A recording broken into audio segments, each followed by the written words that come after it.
नमस्कार दोस्तों, मैं नुमारा माजिद एक और नई वीडियो के साथ तो स्वागत है आप सबका गब्बर प्रोडक्शंस में। मित्रों, इस वीडियो में हम आपके लिए लेकर आए हैं वंशानुक्रम और वातावरण का प्रभाव। इस वीडियो पे बात करें इससे पहले अगर आपने चैनल को सब्सक्राइब नहीं किया तो प्लीज़ चैनल को सब्सक्राइब करें, लाइक करें, शेयर जरूर करें दोस्तों मित्रों से, और सब्सक्राइब करने के बाद बेल आइकन जरूर दबाएँ ताकि प्रत्येक नोटिफिकेशन आपको तुरंत मिल जाए। चलिए शुरू करते हैं। विकास को प्रभावित करने वाले कारक, आनुवंशिक व वातावरणीय कारक। सबसे पहला आनुवंशिक कारक। ड्रेवर के अनुसार माता पिता की शारीरिक व मानसिक विशेषताओं का संतानों में हस्तांतरण होना वंशानुक्रम है। वुडवर्थ के अनुसार वंशानुक्रम में वे सभी बातें आ जाती हैं जो जीवन का आरंभ करते समय, जन्म के समय नहीं वरन गर्भाधान के समय, जन्म से लगभग 9 माह पूर्व व्यक्ति में उपस्थित थी। डगलस व हॉलैंड के अनुसार एक व्यक्ति के वंशानुक्रम में वे सब शारीरिक बनावटें, शारीरिक विशेषताएं, क्रियाएं या क्षमताएं सम्मिलित रहती हैं जिनको वह अपने माता पिता, अन्य पूर्वजों या प्रजाति से प्राप्त करता है। वंशानुक्रम की प्रक्रिया। मानव शरीर विभिन्न कोशिकाओं से निर्मित है। प्रत्येक कोशिका के केंद्रक में घड़ी की आकृति की संरचना पाई जाती है जिसे गुणसूत्र कहते हैं। प्रत्येक कोशिका में 46 गुणसूत्र पाए जाते हैं, इनके 23 जोड़े होते हैं। जनन कोशिका में 23 गुणसूत्र पाए जाते हैं। शुक्राणु 23 गुणसूत्र प्लस अंडाणु 23 गुणसूत्र बराबर 46 होते हैं। गुणसूत्रों में विशेष प्रकार की संरचना पाई जाती है जिसे पैतृक या जीन्स कहते हैं। इन्हीं जीन्स को आनुवंशिकता का वास्तविक कार्यवाहक कहा जाता है। गुणसूत्रों के 22 जोड़े स्त्री व पुरुष दोनों में समान आकार के होते हैं और उन्हें ऑटोसोम्स कहा जाता है। गुणसूत्रों के 23वें जोड़े को यौन गुणसूत्र कहा जाता है। यौन गुणसूत्र 2 तरह के होते हैं, एक्स और वाई।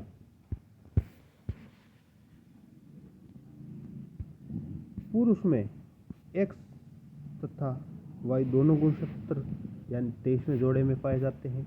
एक्स और वाई दोनों पाए जाते हैं, और महिला में केवल एक्स गुणसूत्र यानी कि डबल एक्स पाया जाता है। वंशानुक्रम के नियम, प्रिंसिपल्स ऑफ हेरिडिटी।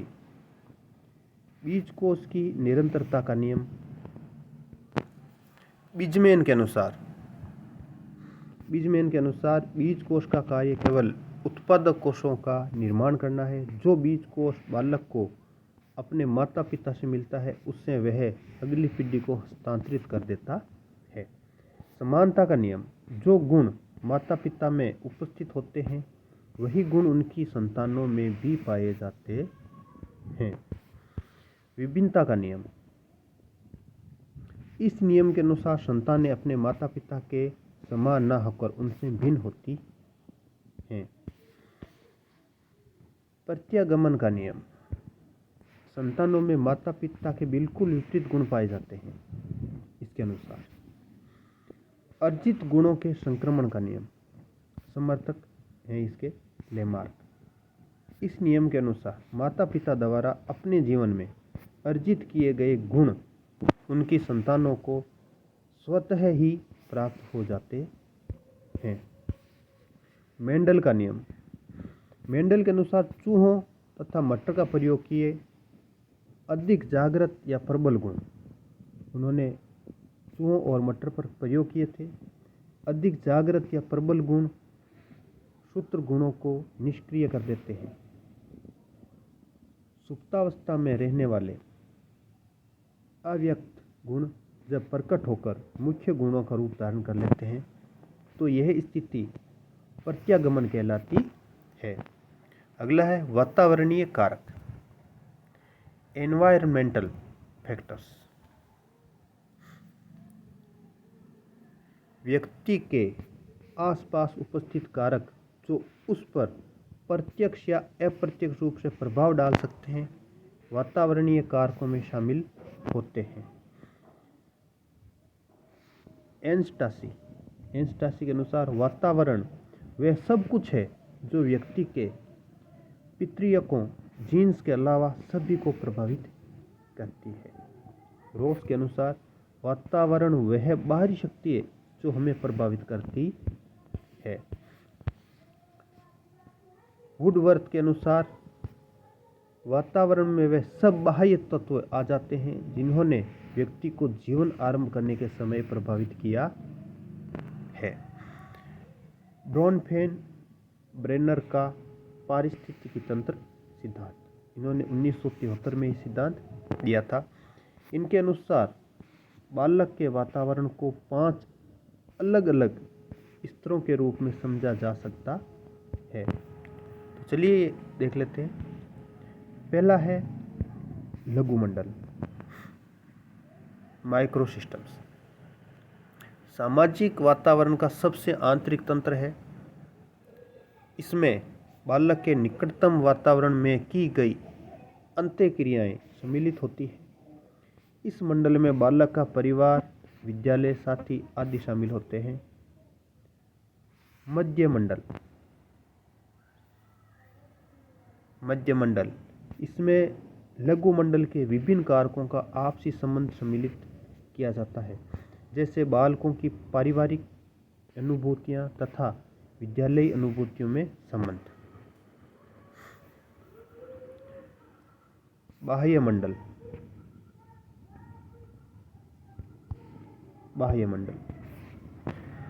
इनमें बालक प्रत्यक्ष रूप से शामिल नहीं होता है, परंतु उसके निकट संदर्भ की अनुभूतियां बाह्य मंडल से प्रभावित होती है। इनमें औपचारिक संगठन जैसे माता पिता के कार्यस्थल, धार्मिक संस्थान, स्वास्थ्य एवं कल्याण के अंदर रखा जाता है।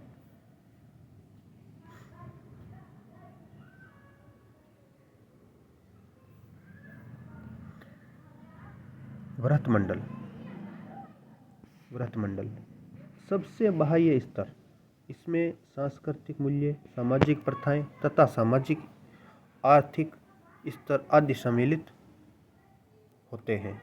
अतः जिस संस्कृति में बच्चों का पालन पोषण होता है उस संस्कृति का प्रभाव वृहत मंडल में रखा जाता है। घटक मंडल, अब पढ़ेंगे हम घटक मंडल। इसमें बालकों के विकास की सामाजिक ऐतिहासिक अवस्थाएं शामिल की जाती हैं। इस तंत्र में विशेषकर समय के साथ आने वाले परिवर्तनों का प्रभाव रखा जाता है। वंशानुक्रम तथा वातावरण का संबंध, दोनों एक दूसरे के पूरक माने जाते हैं। वंशानुक्रम तथा वातावरण दोनों एक दूसरे के पूरक माने जाते हैं। वुडवर्थ व मार्क्विस के अनुसार व्यक्ति वंशक्रम व वातावरण का योग नहीं गुणनफल है। व्यक्ति वंशक्रम व वातावरण का योग नहीं बल्कि इनका गुणनफल है। मैकाइवर व पेज के अनुसार जीवन की प्रत्येक घटना दोनों का परिणाम होती है। किसी भी निश्चित परिणाम के लिए एक उतनी ही आवश्यक है जितनी कि दूसरी कोई भी न तो हटाई जा सकती है और न ही कभी पृथक की जा सकती है। लैंडिस के अनुसार वंशक्रम में हमें विकसित होने की क्षमताएं प्रदान करता है। वंशक्रम हमें विकसित होने की क्षमताएं प्रदान करता है। इन क्षमताओं के विकसित होने के अवसर हमें वातावरण में मिलते हैं। वंशक्रम हमें कार्यशील पूंजी देता है और परिस्थिति हमें इसको निवेश करने का अवसर प्रदान करती है। मनोविज्ञान के इस विवाद को गोल्टन ने प्रकृति पोषण विवाद नाम दिया है। इम्पोर्टेंट है कि इस विवाद को गोल्टन ने क्या नाम दिया है? प्रकृति पोषण विवाद नाम दिया है। वुडवर्थ के अनुसार ये पूछने का कोई मतलब नहीं कि दोनों में अधिक महत्वपूर्ण कौन है। दोनों ही महत्वपूर्ण है। वुडवर्थ के अनुसार कि ये पूछने का कोई मतलब कि नहीं है कि दोनों में से महत्वपूर्ण कौन है, दोनों ही अत्यधिक महत्वपूर्ण है। तो दोस्तों ये हो गया अपने आज का चैप्टर। इस चैप्टर में इतना ही। इसी के साथ यूनिट फर्स्ट कंप्लीट हो गई है।